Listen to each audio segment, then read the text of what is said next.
ورحمۃ اللہ وبرکاتہ۔ بسم اللہ الرحمن الرحیم۔ اللہم صلی علی محمد عبدک ورسولک وصلی علی المؤمنین والمؤمنات والمسلمین والمسلمات۔ سادات کرام کا ادب۔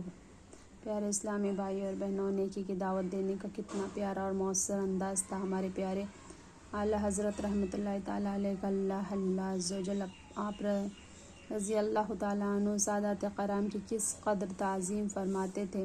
سچ ہے، جس سے بھی محبت ہوتی ہے اس کی نسبت رکھنے والے کی ہر شے سے محبت ہو جاتی ہے۔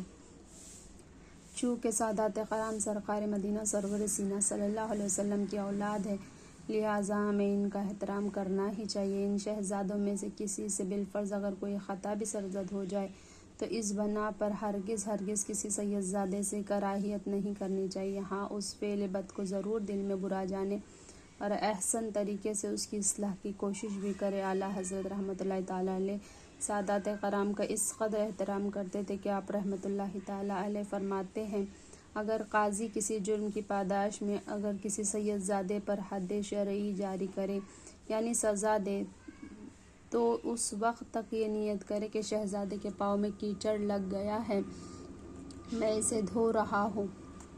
سبحان اللہ، سبحان اللہ، سبحان اللہ۔ ہدائی کے بخشش میں اعلیٰ حضرت رحمۃ اللہ تعالیٰ علیہ سادات کرام کی شان بیان کرتے ہوئے فرماتے ہیں، تیری نسل پاک میں ہے بچہ بچہ نور کا، تو ہے عین نور، تیرا سب گھرانہ نور کا، صلی اللہ علیہ وسلم۔ پیارے اسلامی بھائیوں، بہرحال نیکی کی دعوت دینے میں نرمی اور شفقت اور حسن اخلاق کا لازمی مظاہرہ ہونا چاہیے، اور یقیناً ہمارا پیارا دین اسلام اخلاق ہی کے ذریعے پھیلا ہے۔ یقیناً دل تلوار سے نہیں، نہایت حسن اخلاق سے ہی جیتے جاتے ہیں۔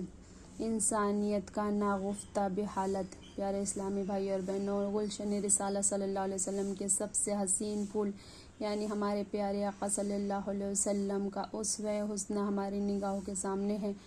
جب تمام ملک عرب ہی نہیں بلکہ دنیا کی تمام انسانیت بدعمالی اور بدکرداریوں کے خوفناک سمندر میں غرق ہو رہی تھی اور ہر طرف سیاہ کاروں کے بادل گناہ اور پاپ کی موسلادھار بارش برسا رہے تھے، اللہ کے بندے خدا کی باغی اور اس قدر سرکش اور طاغی ہو چکے تھے کہ کائنات کا ذرہ ذرہ ان کی بربریت اور بہیمیت کے شر و فساد سے لرزہ بر اندام ہو رہا تھا۔ کوئی حق کو سننے، حق کو دیکھنے، حق کو سوچنے کا بھی روادار نہیں تھا، اور گویا ہر انسان زبان حال سے یہی کہہ رہا تھا، نصیحہ مت کر نصیحت، دل میرا گھبرائے ہے، اس کو دشمن جانتا ہوں جو مجھے سمجھائے ہے۔ ابو طالب کے قدم لڑکھڑا گئے، مگر رحمت عالم صلی اللہ علیہ وسلم کی جرأت ایمانی قربان جائے کہ ایسے پر آشوب ماحول میں اور اتنے ہوشربا حالات میں بھی نیکی کی دعوت کا پرچم حق بلند کیا۔ تمام عزیز اقارب بلکہ گھر والوں تک نے بھی آپ صلی اللہ علیہ وسلم کے خلاف اعلان جنگ کر دیا۔ آپ صلی اللہ علیہ وسلم کا سوشل بائیکاٹ کیا گیا، آپ صلی اللہ علیہ وسلم کو شیعہ ابی طالب کی تنگ و تاریک گھاٹی میں محصور کر دیا گیا، یہاں تک کہ اہل مکہ نے دانہ پانی بند کر کے اپنی دانست میں ہر طرح مجبور کر دیا، حتیٰ کہ آپ صلی اللہ علیہ وسلم کے مشفق و شفیق چچا ابو طالب کے قدم بھی ڈگمگانے لگے اور انہوں نے بھی اپنی قوم کی دھمکیوں سے مرعوب و خائف ہو کر ایک دن یہ کہہ دیا، اے میرے پیارے بھتیجے صلی اللہ علیہ وسلم، تم برائے کرم مجھ بوڑھے چاچا کی سفید داڑھی پر رحم کھاؤ اور چند دنوں کے لیے تبلیغ حق اور نیکی کی دعوت کا بیان بند کر دو، ورنہ میں پورے ملک عرب کے عالم بغاوت بلند کرنے کی تاب نہیں لا سکتا۔ دنیا کی کوئی طاقت مجھے اعلان حق سے نہیں روک سکتی۔ ایسے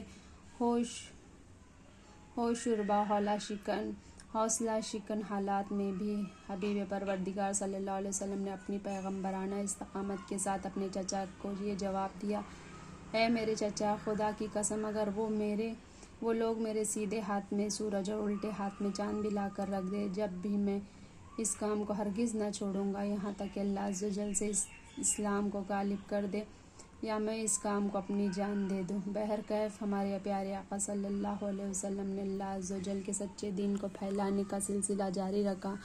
اس راہ میں طرح طرح کی مشکلات پیش آئی جنہیں خندہ پیشانی سے برداشت کرتے رہے، حسن اخلاق کا دامن ہاتھ سے نہ جانے دیا اور آخر کار آپ صلی اللہ علیہ وسلم کے حسن اخلاق و اعلیٰ کردار کی برکت سے پوری دنیا میں اسلام کا پرچم لہرانے لگا۔ لہٰذا ہمیں بھی چاہیے کہ ہم بھی نیکی کی دعوت عام کرنے کے معاملے میں حسن اخلاق کو پیش نظر رکھا کریں کہ اس کے اندر دین و دنیا کے بے شمار بھلائیاں، اور ہمارے آقا پیارے صلی اللہ علیہ وسلم تو نور مجسم اخلاق ہے۔ لہٰذا ہر حال میں حسن اخلاق کا مظاہرہ کرنا یہ ہمارے پیارے پیارے میٹھے میٹھے آقا صلی اللہ علیہ وسلم کی سنت ہے، اور اس سنت کریمہ پہ ہمیں عمل کرنے کی پوری کوشش کرنی چاہیے۔ اب قرآن و حدیث اور ہمارے اسلاف کی کردار کی روشنی میں حسن اخلاق کی اہمیت اور فضیلت بیان کی جاتی ہے۔ اللہ عز و جل کرے ہم بھی بااخلاق بن جائیں، آمین بجاہ النبی الامین صلی اللہ علیہ وسلم۔ اپنے پیارے حبیب صلی اللہ علیہ وسلم کے اخلاق کریمہ کی تعریف کرتے ہوئے اللہ عز و جل قرآن مجید میں ارشاد فرماتا ہے، انک لعلی خلق عظیم، بے شک تمہاری خوبی بڑی شان کی ہے۔ تیرے خلق کو حق نے عظیم کہا، تیرے خلق کو حق عز و جل نے عظیم کہا، تیرے خلق کو حق نے جمیل کیا، کوئی تجھ سا ہوا ہے نہ ہوگا، شہاد تیرے خالق کے حسن و ادا کی قسم۔ حضرت عائشہ صدیقہ رضی اللہ تعالیٰ عنہا سے مروی ہے کہ حبیب پروردگار احمد مختار دو جہاں کے تاجدار صلی اللہ علیہ وسلم کا خلق قرآن تھا۔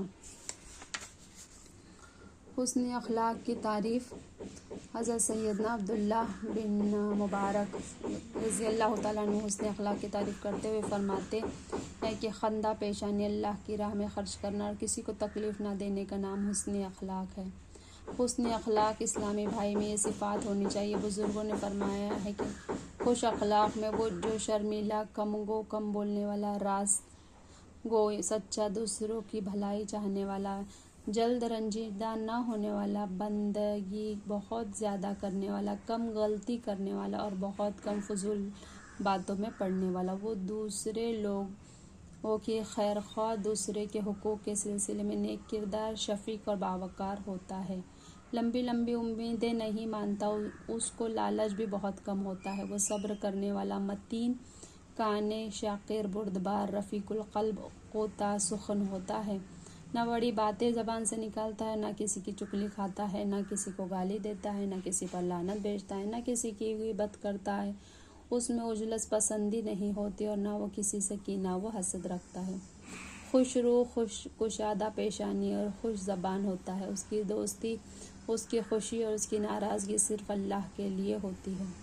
حسن اخلاق کی نعمت صرف سعادت مندوں کا حصہ ہے، اور اللہ عز و جل کا خاص الخاص انعام ہے، اور حسن اخلاق میں حسن اور بد اخلاقی میں کراہیت ہی کراہیت ہے۔ خوب یاد رکھیے کہ فلاح و کامرانی، نرمی و آسانی میں، ہر بنا کام بگڑ جاتا ہے نادانی میں۔ حسن اخلاق کسے کہتے ہیں؟ ایک شخص نے تاجدار مدینہ صلی اللہ علیہ وسلم اور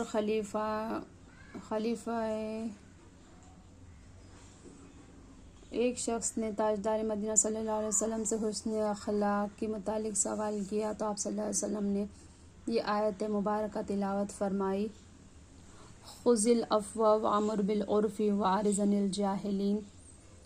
ترجمہ: اے محبوب صلی اللہ علیہ وسلم، معاف کرنا اختیار کرو اور بھلائی کا حکم دو اور جاہلوں سے منہ پھیر لو۔ پھر مدینہ کے سلطان رحمت عالمین صلی اللہ علیہ وسلم نے فرمایا، حسن خلق یہ ہے کہ تو قطع تعلق کرنے والوں سے صلح رحمی کرے، جو تجھے محروم کرے تو اسے عطا کر، اور جو تجھ پر ظلم کرے تو اسے معاف کر دے۔ پیارے اسلامی بھائی اور بہنوں، واقعی ہمارے اسلاف مدین سرکار صلی اللہ علیہ وسلم کی اس حدیث پاک کے آئینہ دار تھے، اور ظلم کرنے والوں کو نہ صرف معاف کر دیتے بلکہ ان پر عطاؤں کی بارش فرما دیتے۔ چور بڑھیا حضرت سیدنا معروف قرخی رحمۃ اللہ تعالیٰ علیہ ایک دن طہارت کے لیے دریائے دجلہ پر تشریف لے گئے۔ آپ رحمۃ اللہ تعالیٰ نے اپنا مصلی اور قرآن پاک قریبی مسجد میں رکھا اور خود طہارت میں مشغول ہو گئے۔ اتنے میں ایک بڑھیا آئی اور مصلی اور قرآن بغل میں داب کر چلتی بنی۔ حضرت نے اسے دیکھ لیا اور پیچھا کیا۔ جب اس کے قریب پہنچے تو سر جھکا کر نہایت نرمی سے پوچھا، محترمہ، کیا قرآن پڑھنے والا تیرا کوئی لڑکا ہے؟ اس نے کہا، نہیں۔ آپ رحمۃ اللہ تعالیٰ نے فرمایا، پھر یہ قرآن مجید مجھے دے دے اور مصلی تو رکھ لے، یہ میں یہ میں اپنی خوشی سے تجھے بخشا ہوں۔ وہ بڑھیا مارے شرم کے پانی پانی ہو گئی اور دونوں چیزیں آپ کو واپس دے دی۔ آپ نے زور دے کر کہا کہ مصلی تو اپنے پاس ہی رکھ اور صرف مجھے قرآن مجید دے دے۔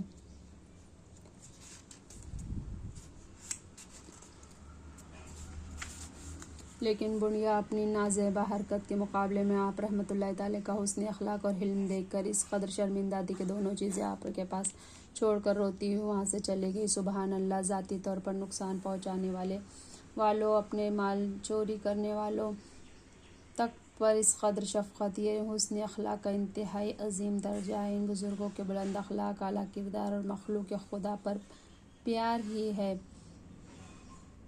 ہی نے تو آج بھی اسلام کو زندہ رکھا ہے۔ حضرت سیدنا معروف قرخی رحمۃ اللہ تعالیٰ علیہ یتیموں پر بھی نہایتی شفقت فرماتے تھے اور یقیناً مظلوموں اور یتیموں پر شفقت بھی حسن اخلاق ہی کا ایک شعبہ ہے۔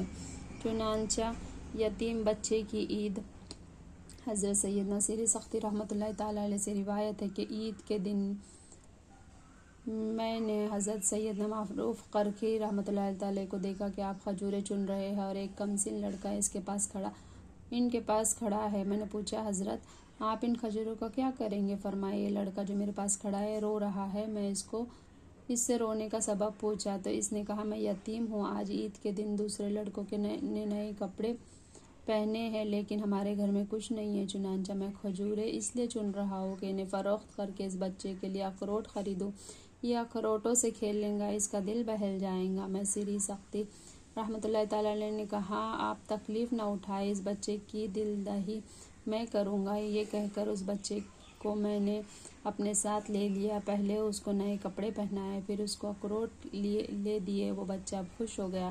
اس وقت میرے دل میں ایسا